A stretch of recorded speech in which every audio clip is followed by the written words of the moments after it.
Yahoo Pipes allows you to aggregate different websites. So if I have a digital camera reviews blog website, and I have another one over here, and if I don't want to go to both websites and read a story at both websites, I can go to Yahoo Pipes and tell them to take both RSS feeds, blend them into one for me.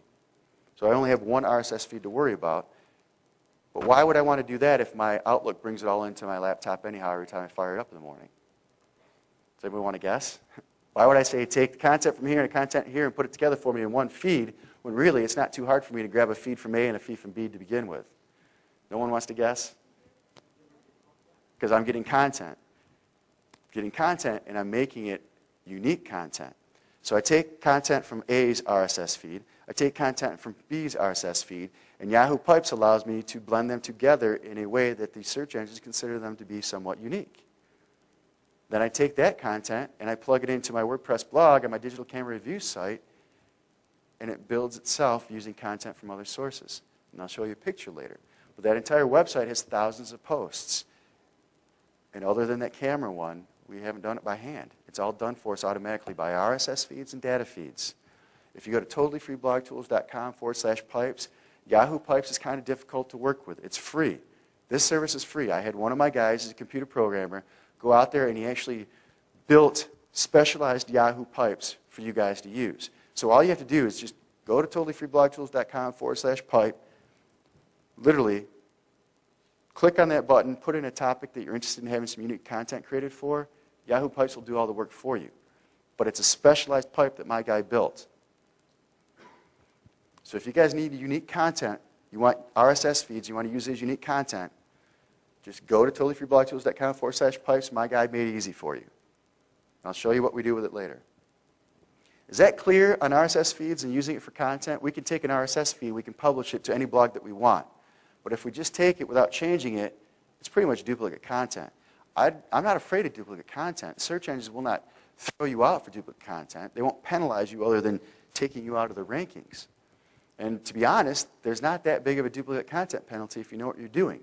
The internet is built on duplicate content, isn't it? I mean, if you go out there and you do a search result and there's 3 billion results returned, if you look at the top 10, a lot of times you'll find the same website being printed over and over again, but just quoted in different sources. Engadget quotes Gizmodo. Gizmodo quotes Engadget. They go back and forth. But Google still ranks them all high. Well, if there's such a thing as duplicate content, why would Gizmodo, who's writing about Engadget and vice versa, why would they both be ranking at the top of the search results if they're just printing the same thing over and over? All the websites, all the search engines want you to do is to take one little bit step more than printing the same content on your website. They'd like to see people making comments on your blog. They'd like to see incoming links. They'd like to have some unique content. But they have nothing against you using somebody else's content from a duplication standpoint, as long as it's not 100% the only thing that you're using. And RSS feeds are a way for us to get content without writing it ourselves. totallyfreeblogtools.com/add_RSS_feeds. I didn't put that together, folks. totallyfreeblogtools.com/add_RSS_feeds. I'll show you a screenshot later. A couple of years ago, I talked about how you could increase your search engine rankings by having people subscribe to your RSS feeds. I also talked about how of the 12% of the people on the internet that even use RSS feeds, of the 12% that's all that use RSS feeds, 80-some-odd% of those people don't even know that they're using an RSS feed. All they know is they click a button that says, add this to my Yahoo, add this to my Google, add this to my MSN. Does everyone know what I'm talking about? Those little buttons that add to my Google, add to my Yahoo. What that's doing is adding that RSS feed to your My Yahoo page.